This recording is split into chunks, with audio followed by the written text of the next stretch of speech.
नमस्कार दोस्तों, स्वागत है आपका आपके अपने YouTube चैनल जी शिक्षा पोर्टल में। दोस्तों आज हम सीटेट 2026 के लिए मॉडल टेस्ट पेपर नंबर और 21 लेकर आ गए हैं। अगर दोस्तों आपका भी सपना है सीटेट को अच्छे अंकों के साथ क्वालिफाई करने का, तो आज ही हमारे चैनल को सब्सक्राइब कर लीजिए, क्योंकि दोस्तों सीटेट एग्जाम की संपूर्ण तैयारी मैं आपको इस चैनल पर करवा रहा हूँ। दोस्तों इसी के लिए मैंने और CDP के मॉडल टेस्ट पेपर की श्रृंखला शुरू की है। अगर आप हमारी इस श्रृंखला को फॉलो कर लेते हैं तो मैं आपको विश्वास दिलाता हूँ कि मुख्य परीक्षा के अंदर 30 में से आपके 28 प्लस क्वेश्चन और गारंटी के साथ सही हो जाएंगे। तो आपको बिल्कुल भी वीडियो स्किप नहीं करना है। मैं प्रत्येक प्रश्न के साथ उनके जितने भी एक्स्ट्रा फैक्ट है वो भी इस वीडियो के अंदर डिस्कस करने वाला हूं। दोस्तों यह एक शॉर्ट वीडियो होगा जिसमें दोस्तों मैं 15 से 20 मिनट के अंदर आपको ओवरऑल साइकोलॉजी का रिवीजन करवाने वाला हूं। अगर दोस्तों आप इस पूरी वीडियो को देख लेते हैं तो मैं आपको विश्वास दिलाता हूं कि सिंगल वीडियो से आपके एग्जाम में और 3 से 4 क्वेश्चन आने वाले हैं। तो बिल्कुल भी वीडियो स्किप नहीं करना है। तो चलिए वीडियो शुरू करते हैं। दोस्तों जो आज का हमारा पहला प्रश्न है वो है विकास यानी डेवलपमेंट का अर्थ है। तो दोस्तों इसका जो राइट आंसर होने वाला है वो होने वाला है विकल्प सी, शारीरिक, मानसिक, सामाजिक एवं भावात्मक परिवर्तन। दोस्तों विकास का मतलब केवल शारीरिक परिवर्तन नहीं होता है, जबकि विकास के अंदर और किसी भी बच्चे का उसका जो शारीरिक परिवर्तन है, मानसिक परिवर्तन है। अगर शारीरिक परिवर्तन की बात करें तो उसके आकार में वृद्धि होती है और उसके वजन में वृद्धि होती है, ये भी दोस्तों और आपके विकास के अंदर शामिल की जाती है। वहीं दोस्तों उसकी मानसिक जो सोचने की क्षमता है उसका विकास होता है और जो उसका सोशल डेवलपमेंट है, वहीं दोस्तों उसका जो इमोशनल डेवलपमेंट है, इन सारी चीज़ों को ही और विकास के अंदर इंक्लूड किया जाता है। तो विकल्प सी इसका राइट आंसर हो जाएगा। तो चलिए बढ़ते हैं नेक्स्ट क्वेश्चन की ओर। दोस्तों जो आज का हमारा नेक्स्ट क्वेश्चन है वो निम्नलिखित में से कौन सा विकास का और सिद्धांत है। तो दोस्तों इसका जो राइट आंसर होने वाला है वो होने वाला है विकल्प बी, यानी कि विकास एक सतत प्रक्रिया है। यानी कि दोस्तों जो डेवलपमेंट होता है वो एक सतत प्रक्रिया होती है। यानी कि दोस्तों विकास निरंतर चलने वाली प्रक्रिया है जो कि जन्म से शुरू होकर हमारी मृत्यु तक चलती रहती है। तो विकल्प बी इसका राइट आंसर होगा। दोस्तों आपको बिल्कुल वीडियो स्किप नहीं करना है। जितने भी प्रश्न इस वीडियो के अंदर लिए गए हैं वो सारे ही आपके लास्ट और ईयर में और सीटेट एग्जाम के अंदर पूछे गए हैं। तो बिल्कुल आपको वीडियो अंत तक जरूर देखना है। दोस्तों जो आज का हमारा नेक्स्ट क्वेश्चन है वो है वृद्धि यानी ग्रोथ और विकास का में मुख्य अंतर क्या है। यानी कि दोस्तों डेवलपमेंट और आपको और जो ग्रोथ होती है उसमें और मुख्य अंतर बताना है। दोस्तों सेम इसी कॉन्सेप्ट है जो आपकी लास्ट सीटेट एग्जाम हुआ था उसके अंदर और प्रश्न पूछे गए थे। तो दोस्तों इसका जो राइट आंसर होने वाला है दोस्तों वो होने वाला है और विकल्प सी, यानी वृद्धि मात्रात्मक तथा विकास गुणात्मक एवं मात्रात्मक दोनों है। यानी कि दोस्तों जो आपकी वृद्धि होती है उसे क्या मात्रात्मक यानी उसे मापा जा सकता है। यानी कि वृद्धि अगर आपके आकार में वृद्धि होती है तो उसे मापा जा सकता है। वही दोस्तों अगर आपके वजन में वृद्धि होती है तो उसे भी मापा जा सकता है। लेकिन दोस्तों जो आपका विकास है उसे और मापा नहीं जा सकता। यानी कि कुछ हद तक ही विकास को मापा जा सकता है। बाकी जैसे आपका सामाजिक विकास है, इमोशनल डेवलपमेंट है, इनको और मापा नहीं जा सकता है। तो दोस्तों वृद्धि एक मात्रात्मक है और विकास गुणात्मक और मात्रात्मक दोनों है। तो विकल्प सी इसका राइट आंसर हो जाएगा। दोस्तों आपको वीडियो पसंद आ रहा है तो प्लीज़ हमारे चैनल को सब्सक्राइब करें, वीडियो को लाइक करें और अपने दोस्तों के साथ शेयर जरूर करें। दोस्तों आप वीडियो को पॉज करके भी अपना आंसर और हमारे कमेंट बॉक्स में लिख सकते हो प्रत्येक प्रश्न के उसके नंबर के साथ। दोस्तों जो आज का हमारा नेक्स्ट क्वेश्चन है वो है निम्नलिखित में से कौन सा विकास का सही क्रम है। तो दोस्तों इसका जो राइट आंसर होने वाला है वो होने वाला है विकल्प ए, यानी कि सिर से पैर की ओर। दोस्तों जो आपका डेवलपमेंट है दोस्तों और सिर से शुरू होकर और पैर की ओर होता है, जिसे दोस्तों हम सिप्लोकॉर्टिकल डेवलपमेंट के नाम से जानते हैं। जिसमें दोस्तों सबसे पहले हमारे मस्तिष्क का विकास होता है, उसके बाद में हमारी गर्दन बनती है, फिर उसके बाद में धड़ बनता है और सभी से अंत में आपके पैरों का विकास होता है। तो विकल्प ए इसका राइट आंसर हो जाएगा। तो चलिए बढ़ते हैं नेक्स्ट क्वेश्चन की ओर। दोस्तों जो आज का हमारा नेक्स्ट क्वेश्चन है वो है विकास का सिद्धांत यानी कि निकट से दूर यानी कि प्रॉक्सिमोडेंटल का अर्थ है। तो दोस्तों इसका जो राइट आंसर होने वाला है वो होने वाला है विकल्प बी, यानी कि शरीर के केंद्र से बाहर की ओर विकास। दोस्तों जो आपका और प्रॉक्सिमेडेंटल का जो सिद्धांत है जिसमें दोस्तों विकास निकट से दूर की तरफ होता है। यानी कि दोस्तों विकास केंद्र से शुरू होकर हमारे जो शरीर के केंद्र है उससे शुरू होकर और बाहर की तरफ होता है। अगर दोस्तों आप इसे एग्जाम्पल से समझे तो इसे इस प्रकार समझा जा सकता है कि जब हमारे और हाथों का निर्माण होता है, इसमें सबसे पहले भुजा का निर्माण होता है, उसके बाद में और जो हमारी कोहनी है उसका निर्माण होता है, फिर और अंत में जाकर हमारी उंगलियों का निर्माण होता है। तो इसमें दोस्तों विकास अंदर से शुरू होकर और बाहर की ओर होता है। तो विकल्प बी इसका राइट आंसर हो जाएगा। दोस्तों अगर आपको इस वीडियो की PDF चाहिए तो डिस्क्रिप्शन बॉक्स में मैं आपको टेलीग्राम चैनल का लिंक दे दूंगा, उसे और ज्वाइन करके आप इसे की PDF डाउनलोड कर सकते हो। वहीं दोस्तों आपको सीटेट के संपूर्ण नोट्स मैंने फ्री में उस टेलीग्राम चैनल पर प्रोवाइड करवा दिए हैं। तो आप चैनल को सब्सक्राइब करके और टेलीग्राम टेलीग्राम चैनल को ज्वाइन करके और नोट्स को भी डाउनलोड कर सकते हो। दोस्तों जो आज का हमारा नेक्स्ट क्वेश्चन है वो है निम्नलिखित में से कौन सा अधिगम यानी कि लर्निंग की विशेषता है। तो दोस्तों इसका जो राइट आंसर होने वाला है वो होने वाला है विकल्प बी, यानी कि अनुभव के कारण व्यवहार में अपेक्षाकृत स्थायी परिवर्तन। दोस्तों जो आपकी लर्निंग होती है वो आपके जो एक्सपीरियंस होते हैं उन पर बेस्ड होती है, यानी कि दोस्तों जब एक्सपीरियंस के द्वारा ही और आपके व्यवहार में अपेक्षाकृत जो और स्थायी परिवर्तन होता है उसे ही दोस्तों हम लर्निंग के नाम से जानते हैं। यानी कि दोस्तों अगर व्यवहार में एकाएक परिवर्तन होता है तो उसे लर्निंग नहीं कहा जाएगा। जब व्यवहार में स्थायी परिवर्तन होगा, यानी कि मान लो अगर आप बाइक चलाना सीखते हैं तो एक बार आप बाइक चलाना सीख जाते हैं तो उसके बाद में जो आपकी बाइक चलाने की जो क्षमता है वो स्थायी हो जाती है। तो इसे ही दोस्तों व्यवहार में स्थायी परिवर्तन के नाम से जाना जाता है। तो विकल्प बी इसका राइट आंसर होगा। दोस्तों अगर आपको वीडियो पसंद आ रहा है तो प्लीज़ हमारे चैनल को सब्सक्राइब करें और कमेंट बॉक्स में ज़रूर बताएं कि आपको वीडियो कैसा लग रहा है। दोस्तों जो आज का हमारा नेक्स्ट क्वेश्चन है वो है व्यक्तिगत भिन्नताएं यानी कि इंडिविजुअल डिफरेंसेस का अर्थ है। दोस्तों इसका जो राइट आंसर होने वाला है दोस्तों वो होने वाला है विकल्प बी, यानी कि बच्चों में क्षमता, रुचि और गति का अंतर होना। यानी कि दोस्तों जो आपके इंडिविजुअल डिफरेंसेस होते हैं वो दोस्तों और विभिन्न बच्चों में जो अंतर पाए जाते हैं उन्हें हम दोस्तों इंडिविजुअल डिफरेंसेस के नाम से जानते हैं। अगर दोस्तों हम व्यक्तिगत भिन्नताओं की बात करें तो यह प्रमुख रूप से बच्चों का जो आसपास का एनवायरमेंट है, उनकी जो आनुवंशिकता है माता पिता की और जो संस्कृति है, इन सारी चीज़ों पर उसका इंडिविजुअल जो डेवलपमेंट है वो डिपेंड करता है। तो विकल्प बी इसका राइट आंसर हो जाएगा। तो चलिए बढ़ते हैं नेक्स्ट क्वेश्चन की ओर। दोस्तों जो आज का हमारा नेक्स्ट क्वेश्चन है वो है शिक्षक को व्यक्तिगत भिन्नताओं का ध्यान क्यों रखना चाहिए। तो इसके जो हमारे विकल्प हैं वो इस प्रकार हैं।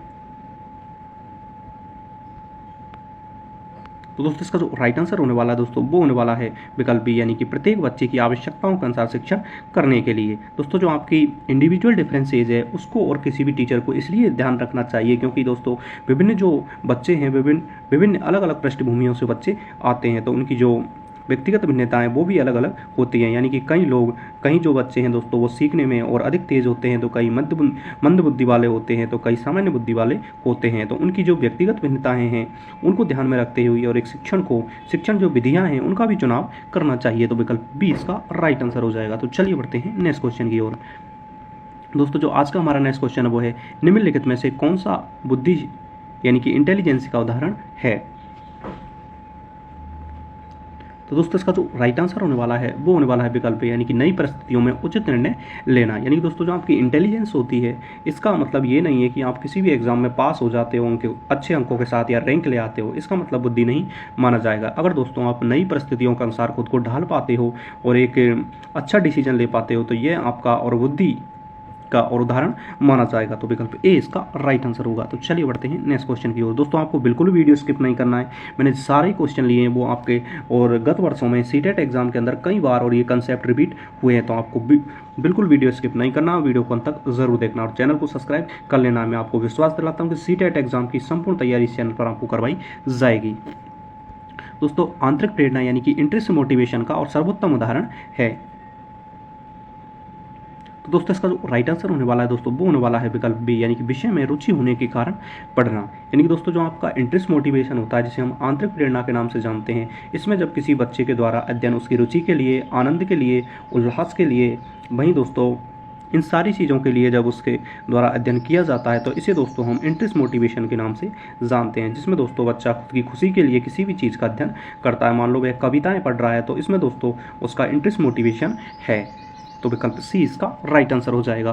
तो चलिए बढ़ते हैं नेक्स्ट क्वेश्चन की ओर। दोस्तों जो आज का हमारा नेक्स्ट क्वेश्चन है वो है भाव प्रेरणा यानी कि एक्सटर्नल मोटिवेशन का उदाहरण है। तो दोस्तों इसका जो राइट आंसर होने वाला है वो होने वाला है विकल्प सी, यानी कि दोस्तों जब बच्चे के द्वारा और किसी और रैंक प्राप्त करने के लिए और किसी भी एग्ज़ाम में पास होने के लिए पढ़ाया जाता है, दंड से बचने के लिए या पुरस्कार पाने के लिए जब बच्चे के द्वारा अध्ययन किया जाता है तो इसे दोस्तों हम एक्सटर्नल मोटिवेशन यानी बाह्य प्रेरणा के नाम से जानते हैं। तो विकल्प सी इसका राइट आंसर हो जाएगा। दोस्तों जो आज का हमारा नेक्स्ट क्वेश्चन है वो है खेल आधारित शिक्षण यानी कि प्ले वे मेथड का मुख्य उद्देश्य है। दोस्तों अगर आपको वीडियो पसंद आ रहा है तो प्लीज़ हमारे चैनल को सब्सक्राइब करें और इस वीडियो की पीडीएफ चाहिए तो आप हमारे चैनल को और टेलीग्राम चैनल को ज्वाइन कर सकते हो, जिसका लिंक मैंने आपको और डिस्क्रिप्शन बॉक्स में दे दिया है। जिससे पहले आपको हमारे और यूट्यूब चैनल को भी सब्सक्राइब करना होगा।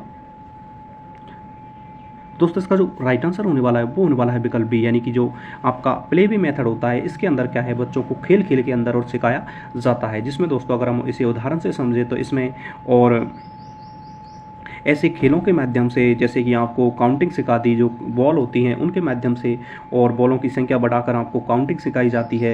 वहीं दोस्तों रोल प्ले भी किया जाता है, जिसमें दोस्तों विभिन्न अभिनयों के द्वारा आपको और नवीन ज्ञान का निर्माण करवाया जाता है। तो विकल्प बी इसका राइट आंसर हो जाएगा। तो चलिए बढ़ते हैं नेक्स्ट क्वेश्चन की ओर।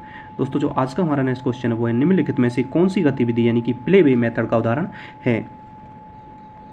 दोस्तों इसका जो राइट आंसर होने वाला है वो होने वाला है विकल्प सी, यानी कि भूमिका निर्माण। यानी कि दोस्तों आपका जो प्ले वे मेथड होता है, इसके अंदर क्या है, एक अभिनय किया जाता है जिसमें दोस्तों भूमिका निर्माण यानी कि रोल प्ले और बच्चों के द्वारा किया जाता है, जिसमें दोस्तों कोई बच्चा और एक ग्राहक बनता है और दुकानदार बनता है, तो इसका भी रोल प्ले किया जाता है, जिसमें दोस्तों जो आपकी दुकानदार की जो बारीकियां हैं उनको बच्चों समझ पाता है। इसी प्रकार दोस्तों और एक शिक्षक और विद्यार्थी का भी रोल प्ले किया जाता है। वहीं दोस्तों अन्य बहुत सारे रोल प्ले किए जाते हैं, जिसमें दोस्तों खेल खेल के माध्यम से बच्चा और नई नई चीज़ों को सीखता है। तो विकल्प बी इसका राइट आंसर हो जाएगा। तो चलिए बढ़ते हैं नेक्स्ट क्वेश्चन की ओर।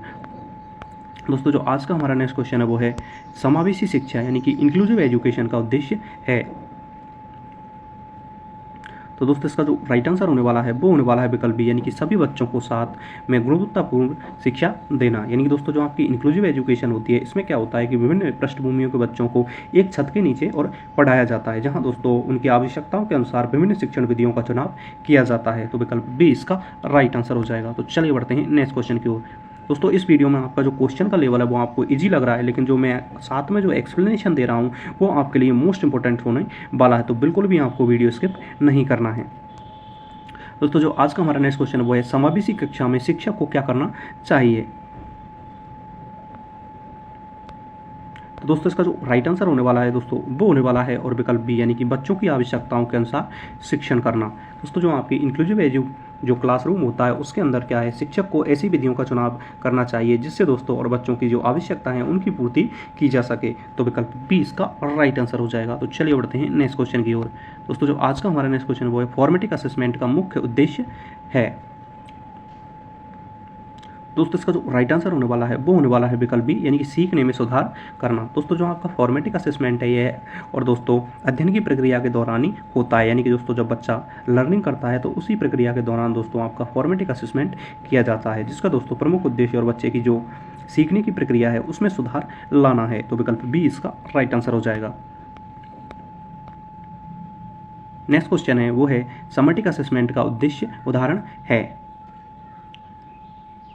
तो दोस्तों इसका जो राइट आंसर होने वाला है वो होने वाला है विकल्प सी, यानी कि वार्षिक परीक्षाएं। दोस्तों जो आपका समैटिक असेसमेंट है इसका जो प्रमुख उद्देश्य है दोस्तों बच्चे का और ओवरऑल मूल्यांकन करना है, यानी कि दोस्तों यह और आपकी जो शिक्षण की प्रक्रिया है वो समाप्त हो जाती है उसके अंत में, और यह जो समैटिक असेसमेंट है वो किया जाता है। अगर दोस्तों इसके एग्जाम्पल की बात करें तो प्रमुख रूप से जो अर्धवार्षिक परीक्षाएं, वार्षिक परीक्षाएं, ये सभी दोस्तों आपको समैटिक असेसमेंट के अंदर और इनको काउंट किया जाता है। तो विकल्प सी इसका राइट आंसर हो जाएगा। दोस्तों अगर आपको वीडियो पसंद आ रहा है तो प्लीज़ कमेंट बॉक्स में ज़रूर बताएं, वीडियो को लाइक करें और चैनल को सब्सक्राइब करना ना भूलें।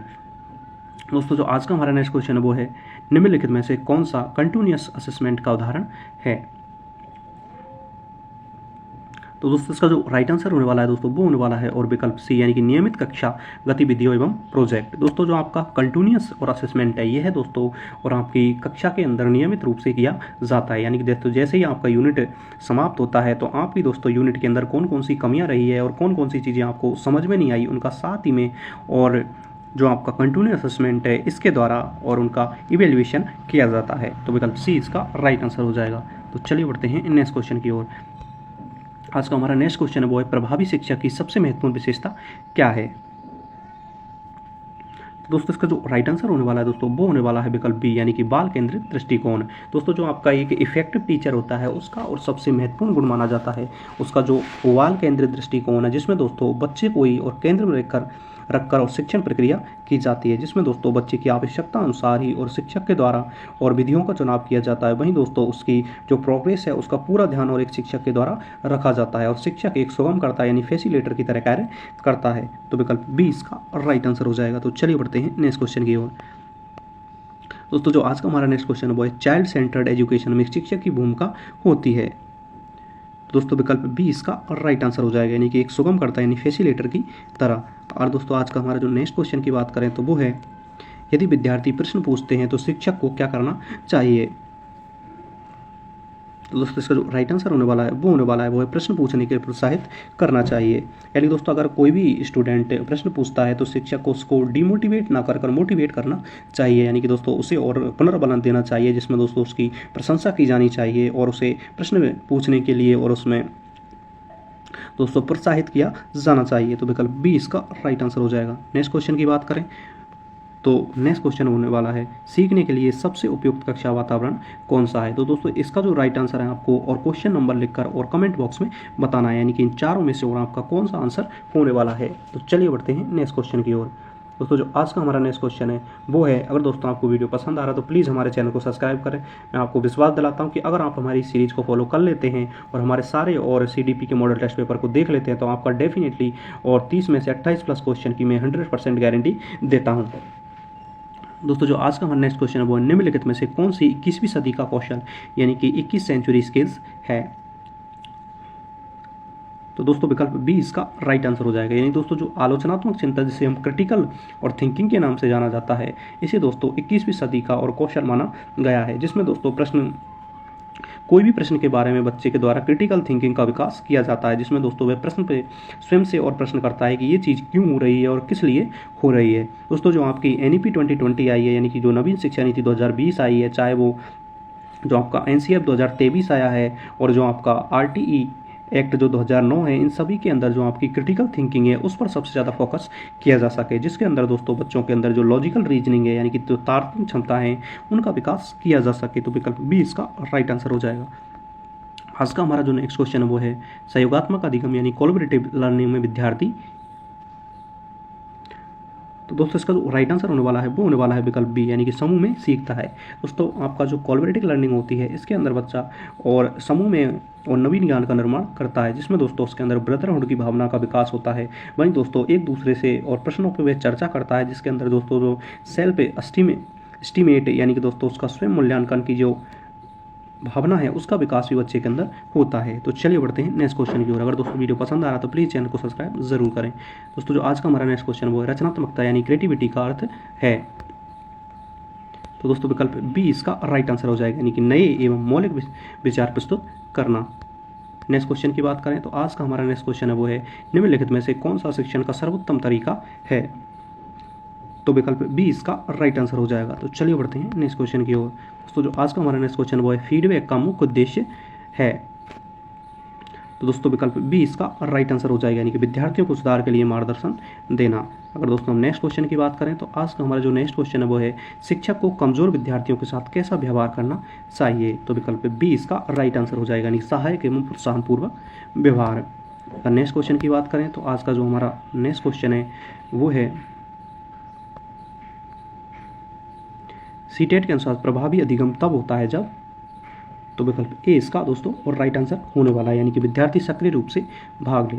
और दोस्तों आज का जो हमारा अंतिम प्रश्न है वो है आधुनिक शिक्षा का मुख्य उद्देश्य क्या है। तो दोस्तों विकल्प सी इसका राइट आंसर हो जाएगा, यानी दोस्तों बच्चों का सर्वांगीण विकास आधुनिक शिक्षा का मुख्य उद्देश्य माना गया है, जिसमें दोस्तों बच्चों का भावात्मक और सामाजिक आर्थिक एवं दोस्तों उनका जो इमोशनल डेवलपमेंट है उस पर प्रमुख रूप से ध्यान दिया जाता है। दोस्तों इस प्रकार हमने CDP के मोस्ट इंपॉर्टेंट 30 क्वेश्चंस को डिस्कस किया। आई होप कि मेरे द्वारा बताए गए फैक्ट आपको हेल्पफुल लगे होंगे। दोस्तों अगर आप हमारे साथ जुड़ जाते हैं तो मैं आपको विश्वास दिलाता हूं कि सीटेट एग्जाम की संपूर्ण तैयारी इस चैनल पर करवाई जाएगी। वीडियो अच्छा लगा तो वीडियो को लाइक करें, अपने दोस्तों के साथ शेयर करना ना भूलें। Thanks for watching.